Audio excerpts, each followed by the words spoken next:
साहित्यातून समरसता ही कशा प्रकारे प्रगल्भ झालेली असते याचा प्रत्यंतर आता अगदी थोड्या काळामध्ये विचार व्यक्त करत असताना झाडाझडती असेल, गोतावळा उपेक्षितांचा अंतरंग असेल, वेना असेल, जोके असेल, मारवा असेल आणि श्रावणातील कथांचं मर्मसुद्धा जे आपण या पाठीमागे सांगितलं, हे साहित्यामधली ही समरसता कशा प्रकारे आपणाला या निमित्तानं ऐकायला मिळाली. धन्यवाद. यानंतर नाशिकच्या साहित्य पंढरीतील एक महत्त्वाचं नाव ज्यांचं घेतलं जातं, अगदी मितभाषी, अगदी सरळ स्वभाव आणि स्पष्ट वक्ते असणारं असं हे व्यक्तिमत्व आहे. आणि ज्यांनी 2021मध्ये मराठी नाटकाचं गावठीकरण असं एक पुस्तक लिहिलेलं आहे. छान पुस्तक आहे. आणि साहित्य क्षेत्रामध्ये, संशोधन क्षेत्रामध्ये काम बघत असताना तर प्रचंड मोठं आहे. त्यांच्या मार्गदर्शनाखाली 8 विद्यार्थी संशोधन करीत आहेत. आणि असं हे व्यक्तिमत्व म्हणजे डॉक्टर भास्कर ढोके सर यांचं मनापासून मी स्वागत करतो आणि त्यांना विनंती करतो की आजच्या या सत्रामध्ये आपण विचार व्यक्त करावेत. व्यासपीठावर उपस्थित सर्व मान्यवर, सभागृहामध्ये उपस्थित असणारे सर्व माझे स्नेही आणि मान्यवर, हे सेशन जे आहे ते 10 वाजेपासून 11:30 वाजेपर्यंत अशी वेळ दिलेली होती. आत्ता 11:11 झालेले आहेत. मुहूर्त वगैरे असं मी काही मानत नाही, पण इतका चांगला मुहूर्तावर आपण बोलायला उभं राहणं ही पण एक फार चांगली गोष्ट आहे. मुहूर्त मला याच्यासाठी आठवलं की कुठलंही चांगलं काम सुरू करायचं असेल तर आपल्याकडे ती एक परंपरा आहे आणि हजारो वर्ष ती परंपरा आपण पाळत आलेलो आहोत. मराठी आणि हिंदी गद्यामध्ये सामाजिक आणि सांस्कृतिक समरसता असा एक सर्वसाधारणपणे विषय मांडण्यासाठी इथे आम्हाला बोलावलेलं आहे. काटीकर सरांनी आणि तोंडे सरांनी त्या संदर्भामध्ये भरपूर विवेचन केलेलं आहे. समरसतेची व्याख्या करण्याच्या तपशिलामध्ये मी काही फार जाणार नाही, पण प्रामुख्याने साहित्यामध्ये समरसता ही काय असते, कशी असते, विशेषतः गद्यामध्ये ती काय असते, याचा थोडा तपशिलात जाऊन विचार करण्याचा प्रयत्न आपण निश्चितपणे करू. तत्पूर्वी गद्याच्या बाबतीमध्ये एक फार मोठा गैरसमज आपल्याकडे आहे. काय आहे की आपल्याला बहुतांश सगळ्या गोष्टींकडे पाश्चात्य चष्म्यांमधून पाहण्याची सवय झालेली आहे प्रत्येक गोष्टीकडे. त्याच्यामुळे आपल्याकडे असं म्हणतात की इंग्रज आले आणि मग गद्य आपल्याकडे आला. तर अनेक वेगवेगळ्या प्रकारच्या ज्या अंधश्रद्धा असतात त्याच्यातली ही एक अंधश्रद्धा आहे की इंग्रज आले आणि मग आपल्याकडे गद्य आला. तर तसं काही नाही आहे. इंग्रज आल्यानंतर इंग्रजी पद्धतीचं गद्य आपल्याकडे आलं असं फार तर आपल्याला म्हणता येईल. म्हणजे जसं अर्थशास्त्रातले लोक बिनदिक्कतपणे म्हणतात की अर्थशास्त्राचा जनक कोण, तर इथं कोणी विद्यार्थी असेल अर्थशास्त्राचा किंवा याचा तर ते सरळ ॲडम स्मिथचं नाव सांगून मोकळे होऊन जातात. मग त्याच्यापूर्वी अर्थशास्त्रच नव्हतं का? तर ते होतं. मग आपले काही लोक सगळे जे एवढे मोठे प्रचंड व्यापार करत होते ते कशाच्या आधारे करत होते? तर असे अनेक प्रकारचे प्रश्न आपल्याकडे उपस्थित होऊ शकतात. आणखीन आपला म्हणजे पाहण्याचा दृष्टिकोनाचा चष्मा कसा आहे, तर लहानपणापासून मी असं बघितलेलं आहे की आपल्या इतिहासाच्या पुस्तकांमधून एक प्रश्न नेहमी विचारला जायचा, हू डिस्कवर इंडिया?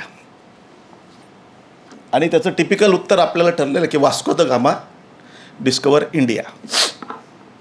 कुठं हरवलेला होता हा देश आणि कुठून शोधून काढला, ह्याही प्रश्नाचं उत्तर कधीतरी आपल्याला शोधायला पाहिजे. याचं कारण असं आहे की आपण ते सगळे त्या चष्म्यांच्यामधून पाहतो. मराठी गद्याकडे पाहताना सुद्धा एकदा आपण स्वतःचा काही चष्मा आपला असू शकेल का हे जरा बघायला पाहिजे.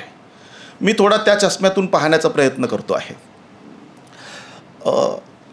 मराठीमधलं जे गद्य आहे त्या गद्याची सुरुवात ही महानुभाव संप्रदायाच्या गद्यापासून, म्हणजे लिटरेचर या अर्थाने जर आपण म्हणायचं ठरवलं तर ती होते.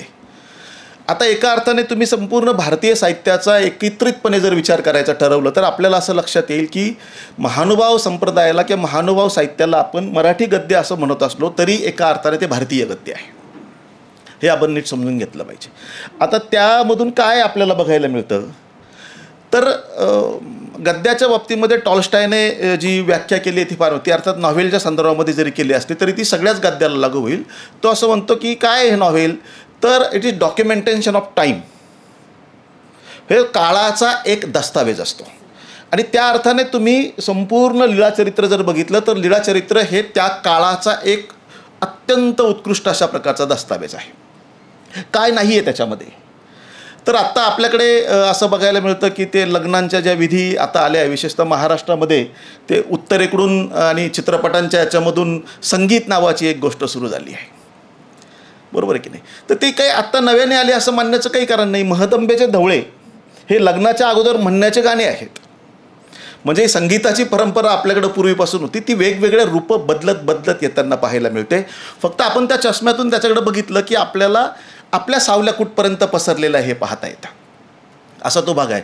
तुमचं संपूर्ण चित्र जर काही नाही, तर भाषा हा विषय लोक कशी बोलत कुठल्या प्रकारचं आपल्या भाषेमधून कळतं. दुसऱ्या बाजूला कशी भाषा, विद्यार्थ्यांची भाषा हे आपल्याला शरीरातून कळतं. आजही आपल्याला लक्षात भाषा हे दोन वेगवेगळे असतात. तर तिथेही आपल्याला बघायला मिळतं वाचलं आपल्याला अगदी त्या काळात त्या प्रकारच्या स्वीट डिश होत्या हे लक्षात येतं. एक फार सुंदर वर्णन चक्रधरांना त्यांचा एक जो शिष्य आहे तो शिष्य साखर देतो. आपलं शिक्षण केलं केळ तर सारखंच आहे असं वेगवेगळ्या मध्ये त्यांना बघायला. थोडा मागे प्रयत्न की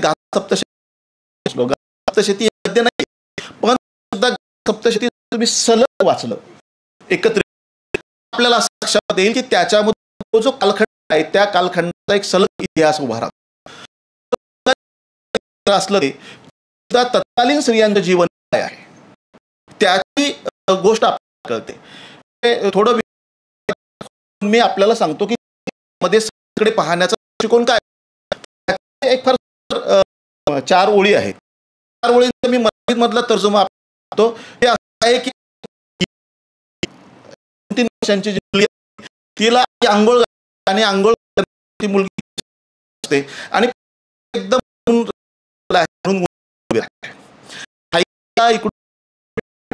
तू उन्हात उभी राह, कपडे नसतात बघून आई कशी आहे कल्पना करण्याचा लोक प्रयत्न करतील.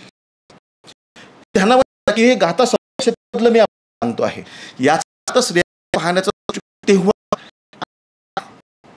हा सलग एका मध्ये बघायला मिळेल. तर त्याचं सत्य आहे. साहित्य अशा प्रकारची जी निरीक्षण आहे माणसाच्या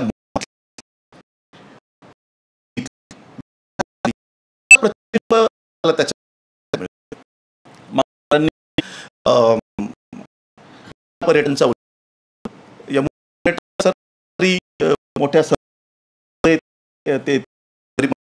मी मानायला तयार नाही.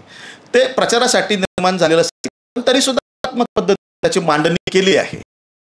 ही जरी तरी एक लक्षामध्ये घ्या की त्याचा प्रचार करण्यास आला जी गोष्ट कमी होती आणि त्यामुळे असं बिंबवण्याचा प्रयत्न केला. अमुक धर्म स्वीकार अमुक एका धर्मामध्ये आता सर्व धर्मामध्ये नसतं. सगळ्या धर्मामध्ये वेगवेगळ्या सतत पाहायला मिळत असतात. म्हणून एक आदर्श उभं करणं किंवा दुसऱ्या जाऊन पूर्ण वाईट आहे चित्रण उभं करणं उदाहरण आहे. त्याचा अन्वय साधण्याचा प्रयत्न करणं जसं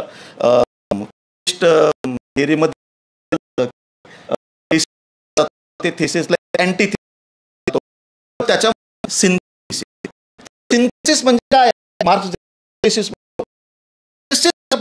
समरस्ती आहे. शेवटी चांगलं आणि वाईट याच्यामध्ये एक जे कॉमन आहे जे सर्वांच्या हिताचं आहे सगळ्यात सगळं अजिबात सगळ्यांच्या हिताचं आहे मार्ग हे आपल्याला नेहमी श्रेयस्कर राहिलेलं आहे.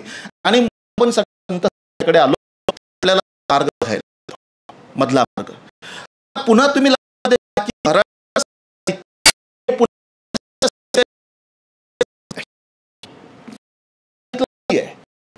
भारत भारतीयांचं साहित्य असल्यामुळे नामदेव पंजाबपर्यंत गेले, गुजरातमध्ये गेले, राजस्थानमध्ये गेले, सगळ्या त्यांना नामदेव पंजाबमध्ये जाऊन मराठी त्यांना की इथल्या लोकांशी जर बोलायचं असेल तर मला यांच्या भाषेमध्ये बोलायला पाहिजे, त्यांच्या मला समरस झाला पाहिजे, त्यांच्या भावना मला समजून घ्या, या हृदयी त्या हृदयी तर संवाद बोलायला पाहिजे. म्हणजे संवाद करायचा, हृदयी त्या हृदयी जर टाकायचं, मला त्या पातळीपर्यंत जाता पाहिजे. संत